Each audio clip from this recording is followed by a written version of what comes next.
seriously, and then the brakes went to the floor. I said to him, I'm not doing this stage with this. And we heard this noise, and we got out, and he looked, and nothing, got back in. The wheel bearings collapsed. And these boys are very kindly helping. Ian and Val had been the fastest of the Australians, but with 3 speed stages, that lead will likely fall to the Cordos. The good news, though, is they still have their all-important official transponder. We've still got the transponder, but they've been and put it on their thing and said, we'll see you in Morelia. The ever-friendly federal police delicately balance their role of ensuring the race goes smoothly with photo opportunities provided by unsuspecting international competitors. We have them as pets at home. Despite Bond being stuck on a trailer, it's the perfect location for a shoot. The officer insists he return the favour for KC, only that's not the end of it. One thing's for sure, there's no doubting how welcome the Mexican authorities are in La Carrera.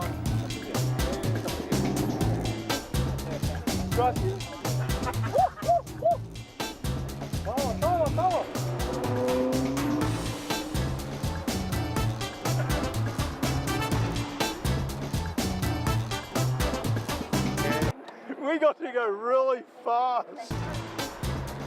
The officer, though, insists this isn't the car's potential, so he shows KC his own driving skills. But while Keith is away playing policeman, Subaru rejoins the race. By the time he returns, even the service crew is heading for Morelia. He's quick! He could seriously drive. He was doing 200 kilometres an hour. I did 180 under his instruction, and he was really disappointed that I didn't get to 200. But yeah, that was seriously good fun. Seriously good fun. The real business of racing for day 4 has been left in the hands of the 2 remaining Mustangs. But then the weather is making life difficult for them as the race descends down the mountain. So I think the second stage has been cancelled due to the visibility. The Australian contingent finally regroups in historic Morelia. Established in the 16th century, the city was originally known as Valladolid. For the second time of their Mexican adventure, the group overnights in a heritage-listed city. By tram at night, it's an amazing sight. At the end, we are going to find another church. Wow, have a look. In front of you, that tower, another church. But it is for the first nuns that arrived to this city. We bring the water to the fountain. So appropriately, their accommodation tonight has been a hotel since 1771 and is breathtaking in its design and elegance. Even modern extensions are crafted in a manner sympathetic to its historic past. It's humbling to imagine that when the Colegio de San Nicolas Hotel was built, Australia was still several years off colonial discovery.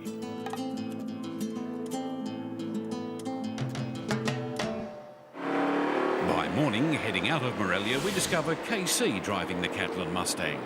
Seems the seafood chowder Len had last night might not be agreeing with him, and he and Gail are making their way directly to Guanajuato, today's ultimate destination. 4 speed stages this morning will see the crews back at the main highway, and heading towards Lake Quetzillo they glimpsed yesterday. Cutting north for 200 kilometres past Salamanca and Silao, service is on the outskirts of Guanajuato. Another 100 kilometres will see the teams loop around and back through 3 final special stages for the day. For KC, his La Carrera has not been what he'd hoped for. I have had an engine problem since day 1. So, anyway, they're flying someone from Minnesota tonight with parts, and hopefully we'll get to do the last 2 days, but that remains to be seen. The stonework arches illuminated on last night's tour are not just for show. They're the final mile of aqueduct bringing vital water into the city. One wonders why Australia, with its contrast in climate, hasn't adopted such an obvious solution to water shortage. I cannot believe that we don't do it. We can pipe gas, but we can't pipe water. It's all about the money, isn't it? The stages this morning are the reverse of yesterday afternoon and represent some of the most spectacular scenery in La Carrera. Weaving through the rural regions of Michoacan state, the convoy climbs up into the forest before descending back to the main highway. Ladke and Gerrits had been as high as 5th outright before dropping to 11th for the start this morning. The boys from Wyoming are lucky they don't drop further through the slippery morning stages.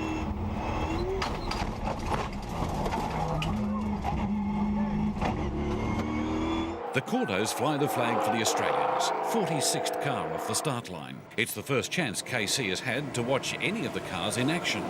7.5 a go. Ironically, the Catlins should have been next, but Sharav is parked up in stage with KC on camera duties. 34 cars back, Subaru is on a mission. Swanee has been working hard making up for lost time yesterday, reeling in the opposition.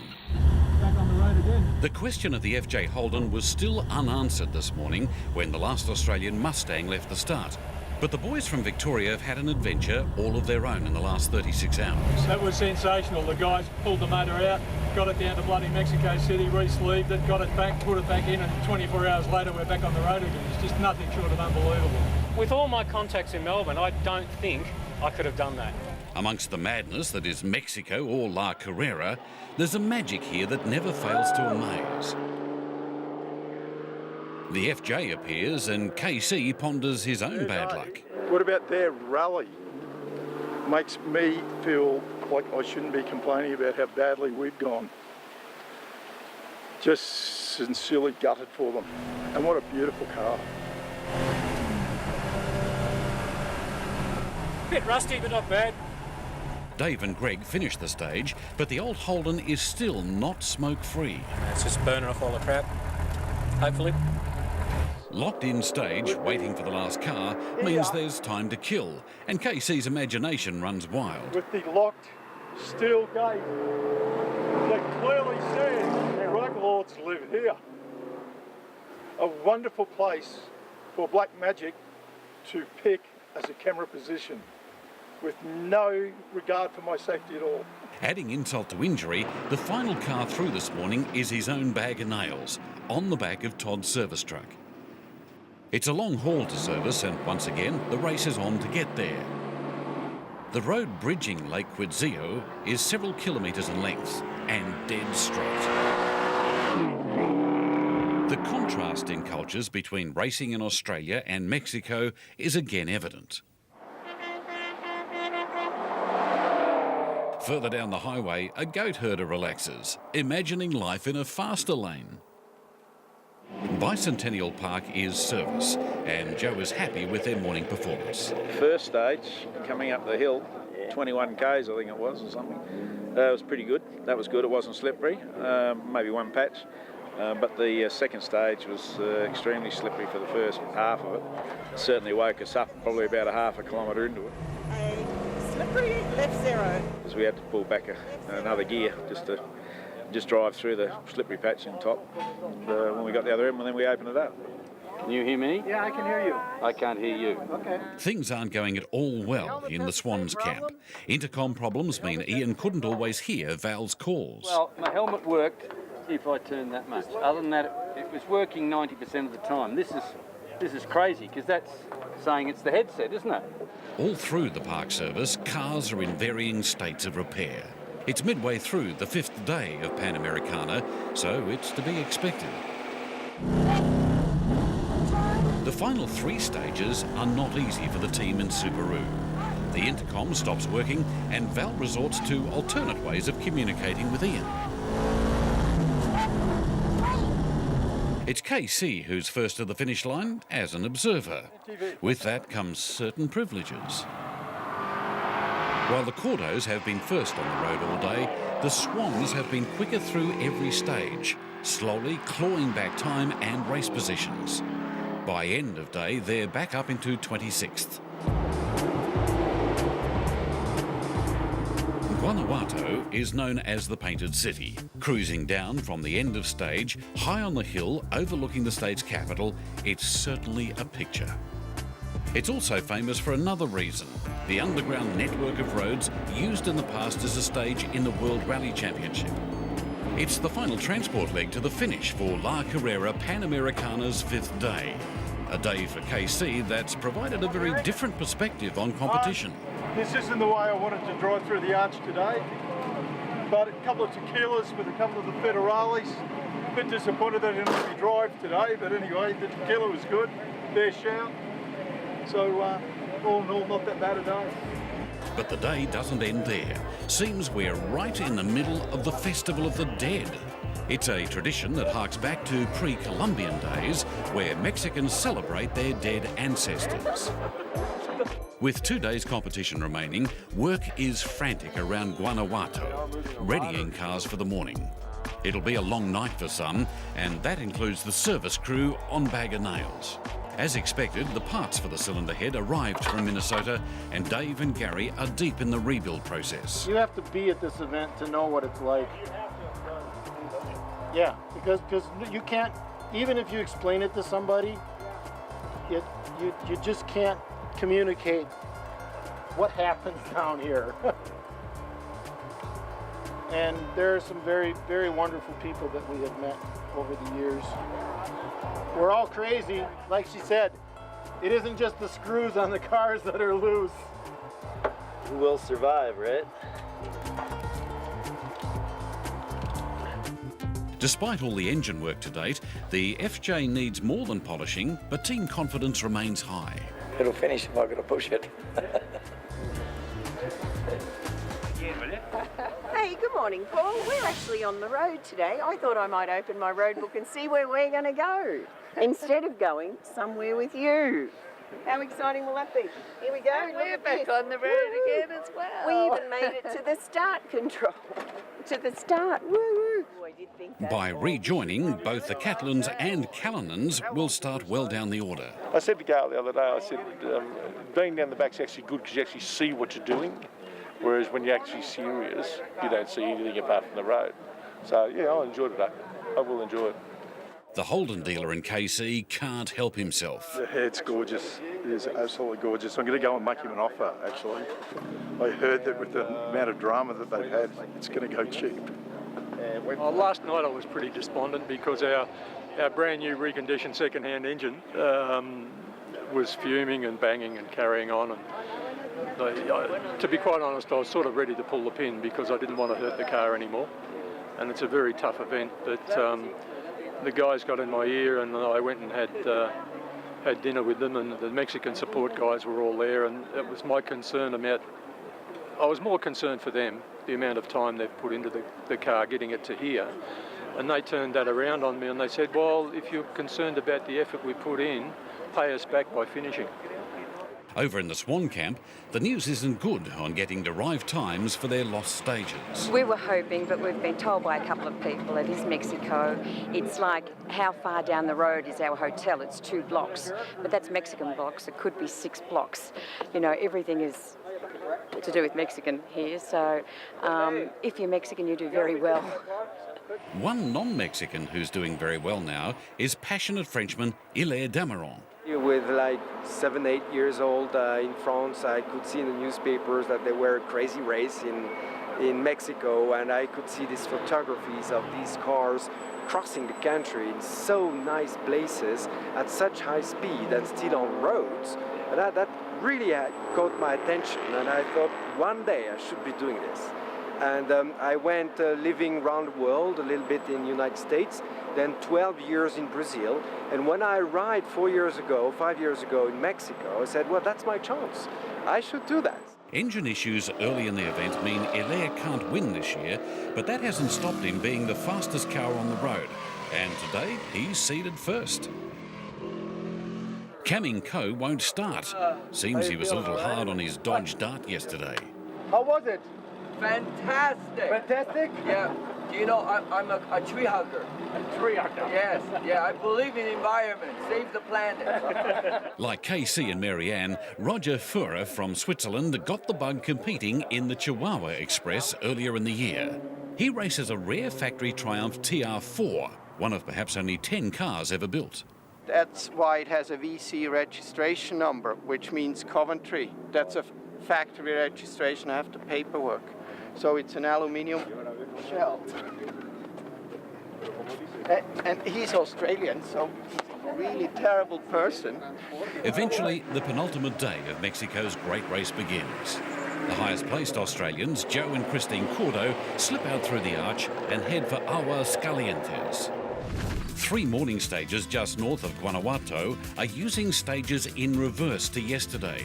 A long transport through San Felipe leads to one more speed stage before service. Then another 160 kilometres of transport to the final stages of the day. Official cars fitted with roll cages naturally restrict the number of people who can be transported from stage to stage. Unless, of course, you're in Mexico. Yeah, you're crazy. You're Mexican crazy. This is a left turn. In a case of what might have been, Casey and Marianne deliver the result they'd been hoping for all week. With nothing to lose, they chase down everything they can. The first stage of the day sees them 12th overall, 2nd in class, and fastest of the Aussies by more than 3 seconds. The Swans are next, half a second a kilometre behind. It's a more sedate pace in Gypsy Wind. Joe and Christine average 105 kilometres per hour. 5 less than the Callinans, but still they lead the Aussies overall.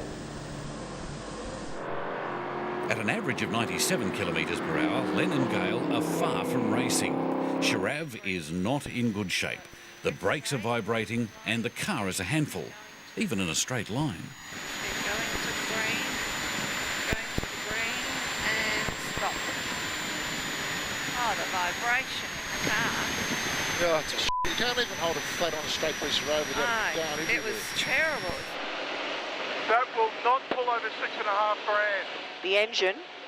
Just gets there, stops. Oh, well. Hey, at least we're still going.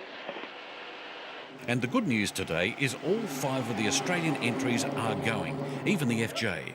It's the first time since day 1 when they've all started in the competition. Get out of the friggin' way. What a pile of shit that thing is. Oh, you can still it's a you can still complaining about it, mate. Get that? I'd like to have a f***ing drive of a decent car. Frustration reigns supreme at service in Lyon. Len is at boiling point about the condition of Sharav, and Ralph is doing his best to translate his colourful description of what's wrong.